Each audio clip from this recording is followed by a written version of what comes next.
Dati forniti da AMIA ad ARPAV 2025, oltre il 60% di differenziata. Ci sentiamo di dire, anzi me ne prendo la responsabilità, mi sento di dire che è confermato l'obiettivo che avevo già preannunciato di raggiungere entro fine 2026 il 65% di differenziata. Obiettivi di un'annata che è già storica e siamo solo a metà.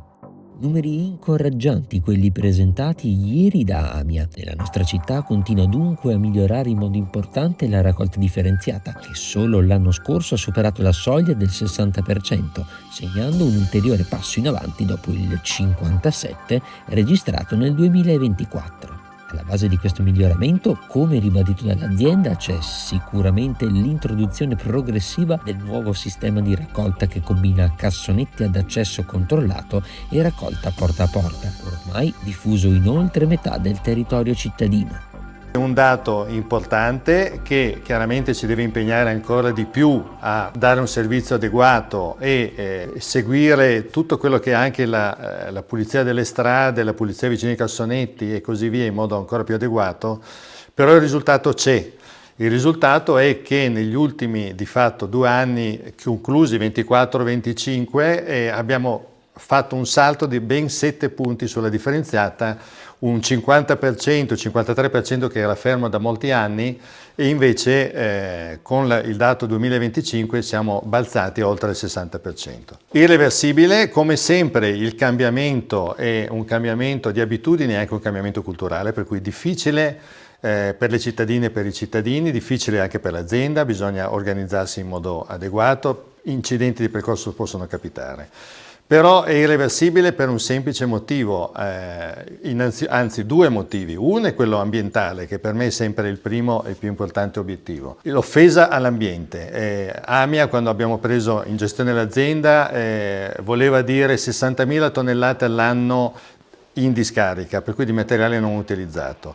Con i dati che stiamo raggiungendo siamo a poco più di 50.000, 53.000 per l'esattezza, per cui c'è già stato un drastico calo, 7.000 tonnellate, se pensate alla quantità per ogni giorno di tir che non vanno più in discarica, già questo è un impatto importante.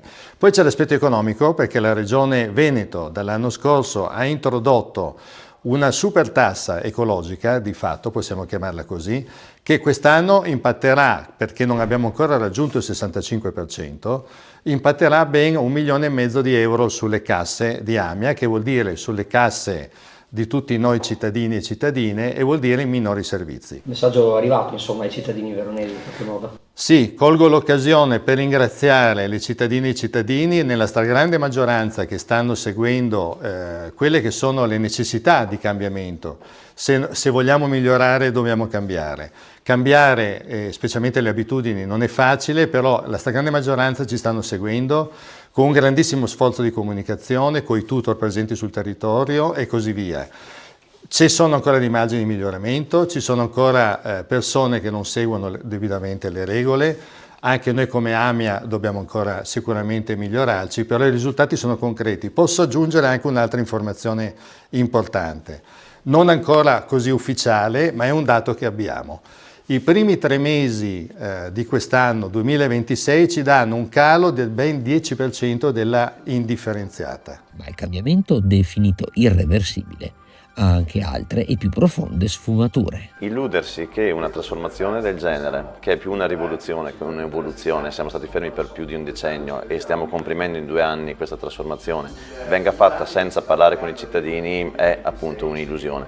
Penso che per la prima volta AMIA abbia messo in campo tutte le azioni, tutti gli strumenti di comunicazione utili ad accompagnare i cittadini in questa trasformazione, che è una trasformazione mentale, di cultura e di abitudini, oltre che tecnica e tecnologica.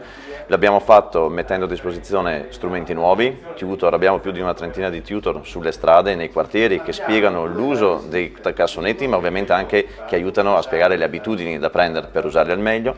Abbiamo attivato assemblee in ogni quartiere che abbiamo portato a trasformazione e continueremo a farlo fino a completare la trasformazione.